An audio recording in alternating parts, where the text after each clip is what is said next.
남편보다 아내가 더 오래 사는 것은 전 세계의 공통적인 현상이다. 남자는 아내 사별후 시름시름 앓다가 사망할 위험이 높지만 여자는 오히려 장수하는 경우가 적지 않다. 근본적으로 남녀의 유전자 차이도 있지만 평소 생활 습관, 태도 등이 큰 영향을 미친다. 남자는 술, 담배 등 나쁜 생활 습관이 최대 위험 요소이다. 음주운전, 모험을 즐기는 습성 등 위험을 자초하는 것도 남자가 더 많이 수명이 여자보다 짧을 수밖에 없다. 우리나라 남녀의 기대 수명 차이는 1985년 8.6년까지 크게 벌어졌다가 2020년에 6년으로 줄어든 것으로 나타났다. 통계청이 지난달 발간한 통계 플러스 보모에 따르면 2020년의 경우 남녀 기대 수명의 차이는 5.99년으로 여자가 6년을 더 장수하는 것으로 나타났다. 사망률이 높은 여성 폐암이 늘면서 남녀 기대 수명의 차이를 좁히는 데 영향을 준 것으로 분석됐다. 여성 폐암은 최근 급속히 증가해 2020년 만에 9,292명의 신규 환자가 발생했다. 담배를 많이 피우는 남자 환자 수는 여자의 2.1배로 16,057명이 있었다. 남자의 흡연 음주율이 여자보다 더 높은 것은 각종 통계에서 확인된다. 흡연자가 많은 남자는 방광암이 여자의 4.1배, 신장암은 2.3배, 위암은 2배에 이른다.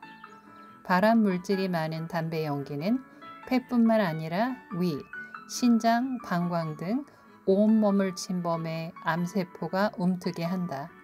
과음이 최대 위험인 식도암은 남자가 여성의 8.3배나 된다. 특히 음주와 흡연을 같이 하면 암 발생률이 서로 상승작용을 일으켜 식도암 위험이 100배 정도 커진다. 남자의 장수에는 음주, 흡연이 최대 걸림돌인 셈이다.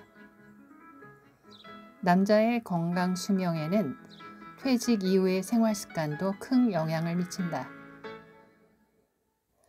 직장에서 은퇴하면 심신이 편안할 것 같지만 그렇지 않은 경우도 적지 않다. 정년 퇴임 후 5년 정도 지난 60대 중반의 노쇠한 경우 10년 내 사망할 위험이 4.4배 높다는 연구 결과가 나왔다. 노쇠는 정상적인 노화와 달리 각종 질병과 노화가 축적되어 심신이 허약해진 상태다.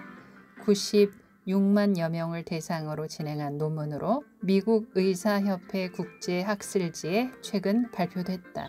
66세의 노쇠한 사람은 10년 내 심부전 위험이 2.9배, 당뇨병 2.3배, 뇌졸중이 생길 가능성이 2.2배였고 신체 정신적 기능 저하로 간병이 필요할 경우가 10.9배나 높았다. 낙상, 골절, 관상 동맥 질환 위험도 증가했다.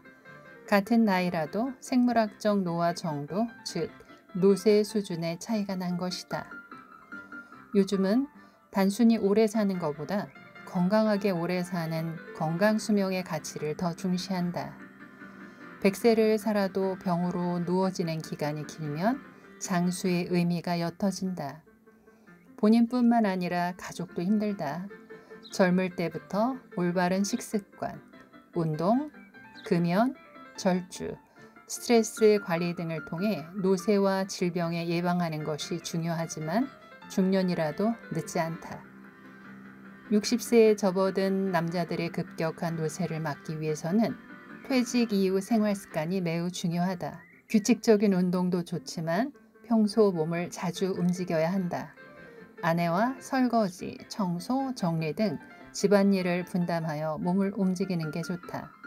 세계보건기구에 따르면 청소, 정리 등 가사도 훌륭한 신체 활동이다. 아내가 시켜서 억지로 하지 않고 스스로 하면 스트레스를 받지 않고 제대로 운동 효과를 누릴 수 있다. 우리 할머니들 가운데 평생 헬스클럽 한 번 안 가봤지만 100세 건강 수명을 누리는 분들이 적지 않다. 이분들의 대부분은 부지런하다. 틈만 나면 집안을 쓸고 닦으면서 끊임없이 몸을 움직이며 자주 걷는다. 반면에 일부 할아버지들은 매일 흡연, 음주, 장시간 앉아 있거나 누워 쉬는 경우가 많다. 주방 근처는 얼씬도 안 한 경우도 있었다. 아내가 병이라도 걸리면 이분들의 건강은 급속히 나빠진다. 요리를 못하니 먹는 것도 부실하고 몸의 움직임이 부족하여 근감소증까지 오며 위험해질 수 있다.